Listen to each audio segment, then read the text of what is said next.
ইতিমধ্যে আমাৰ ডিব্ৰুগড় প্ৰেছ ক্লাবৰ সন্মানীয় সভাপতি মানৱজ্যোতি দত্ত ডাঙৰীয়াই গোটেই বিষয়বস্তু সম্পৰ্কে জনাইছে। তথাপিও আমিও দুই এটা কথা সংযোজন কৰিব খুজিছোঁ। জলসম্পদ বিভাগে যি তথ্য আমাক প্ৰদান কৰিছে সেইমতে অকলেণ্ডৰ পৰা আৰম্ভ কৰি মোহনা ঘাটলৈকে বিভিন্ন পৰ্যায়ত কাম তেওঁলোকে চলাই আছে। এতিয়া শীতকালীন সময়ত তেওঁলোকৰ কাম কৰাটো যথেষ্ট সুবিধাও হৈছে আৰু ইতিমধ্যে তেওঁলোকে কেইবাটাও স্তৰত কামখিনি ইমপ্লিমেণ্ট কৰিছে বুলি আমাক জনাইছে। গতিকে আমিও আশাবাদী যে কামখিনি হৈ উঠাত সম্পূৰ্ণ হৈ উঠিলে ডিব্ৰুগড় চহৰখনেই নহয়, ইয়াৰ আশে পাশে থকা অঞ্চলসমূহ অকলেণ্ডৰ পৰা আৰম্ভ কৰি মোহনা ঘাটত যিটো সদায় আমি বাৰিষা সময়ত দেখি থাকোঁ যে গৰাখহনীয়াৰ সমস্যা এটা যথেষ্ট জুৰুলা কৰি দিয়ে আমাৰ ডিব্ৰুগড়বাসী ৰাইজক। তাৰ পৰা আমাৰ স্থায়ী এক সমাধান পাম।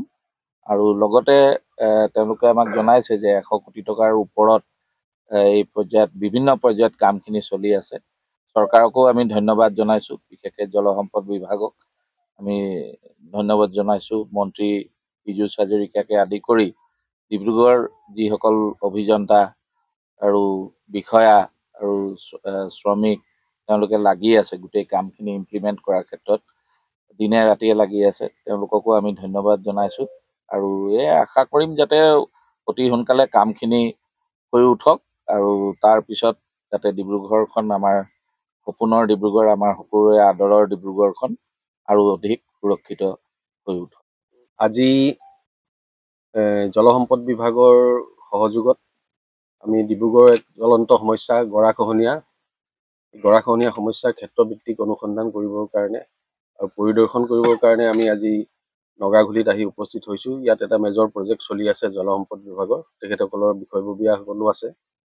আৰু ডিব্ৰুগড় প্ৰেছ ক্লাবে ইতিমধ্যে 50 বছৰ সম্পূৰ্ণ কৰি স্বৰ্ণ জয়ন্তী, সোণালী জয়ন্তী বৰ্ষ উদযাপন কৰি আছে।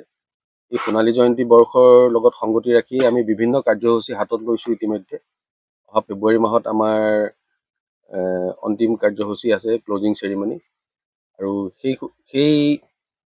তাৰ লগতে সংগতি ৰাখি আজি ডিব্ৰুগড় প্ৰেছ ক্লাবে ডিব্ৰুগড়ৰ যিটো জ্বলন্ত সমস্যা, এই গৰাখহনীয়া সমস্যা পৰিদৰ্শন কৰিবলৈ আহিলোঁ। ইতিমধ্যে দেখিছোঁ জলসম্পদ বিভাগৰ যথেষ্টখিনি কাম কৰি আছে আৰু তেখেতসকলেও এই সম্পৰ্কত আমাক বিস্তৃতভাৱে বুজাইছে যে নগাঘুলিত প্ৰায় 900 মিটাৰ আপোনাৰ জিঅ' বেগৰ কাম চলিছে। আৰু তেনেকে 3টা পৰ্যায়ত ইতিমধ্যে ডিব্ৰুগড় মোহনা ঘাটলৈকে কাম চলি আছে।